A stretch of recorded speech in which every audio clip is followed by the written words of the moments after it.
Assalamualaikum warahmatullahi taala wabarakatuh. Bismillahirrahmanirrahim. Wa nunazzilu minal Qur'ani ma huwa shifaa. Wa nunazzilu minal Qur'ani ma huwa shifaa. Pada hari ini Pak Long nak share satu produk, iaitu garam bidara syifa. Garam bidara syifa. Yang mana garam bidara syifa ini boleh merawat daripada gangguan jin dan gangguan makhluk halus. Terdapat lima tanda yang perlu kita gunakan produk garam bidara syifa ini. Yang pertama, tanda-tanda yang terdapat dalam badan kita, yang ketidakselesaan pada badan kita ni akibat daripada gangguan makhluk halus. Kita akan mimpi jatuh pada tempat yang tinggi. Pertama kali dia mimpi jatuh pada tempat yang tinggi. Yang kedua, mimpi melihat satu. Mimpi melihat satu ketika tidur. Dia mimpi melihat satu dan terkena himpitan. Terkena himpitan yang ketika dia sedang tidur tu, maksudnya dia terkena himpitan pada makhluk halus tu, hingga menyebabkan dia suka nak nafas macam tu.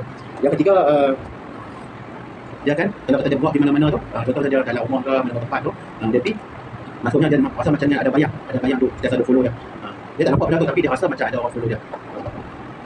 Okey, yang tu yang ketiga. Yang keempat, dia bermimpi melihat kala jengking, bermimpi ular. Itu tanda-tanda yang dia tu terkena simptom-simptom gangguan. Yang kelimanya, mengapa perlu pakai garam bidara syifa ni? Mengapa perlu guna garam bidara syifa ni? Dia jadi kadang-kadang jiwa dia jadi macam resah, lepas tu dia jadi takut tanpa sebab. Dia merasa takut tanpa sebab.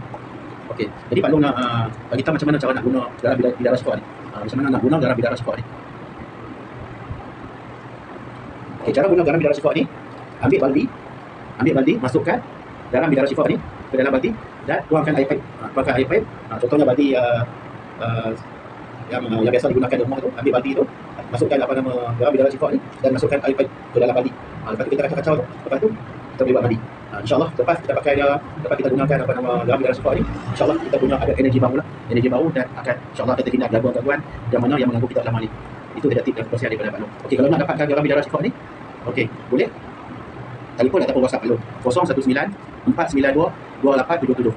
Nak dapatkan garam bidara syifa ni boleh telefon ataupun WhatsApp Pak Long 019 492 2877. Pak Long ulang sekali lagi 019 492 2877. Okey, nanti Pak Long akan tag di skrin nombor telefon Pak Long. Okey, itu saja. Terima kasih. Assalamualaikum warahmatullahi wabarakatuh.